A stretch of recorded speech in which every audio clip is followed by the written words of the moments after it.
కానీ తర్వాత ప్రొలాంగ్ అయ్యి ఈరోజు వచ్చింది. ఓకేనా, వాళ్ళు చేసింది అయితే 100%.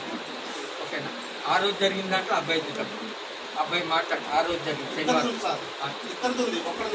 ఓకే సరే, రెండు వైపులు తప్పు ఉందయ్యా, వదిలేసి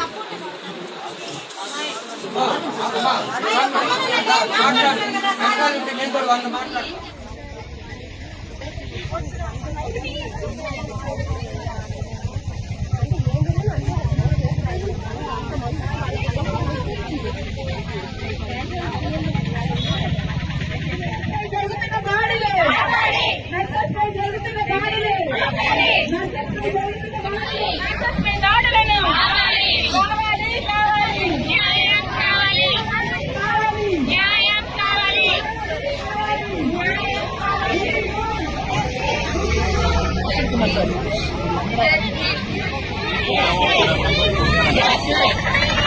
Yes,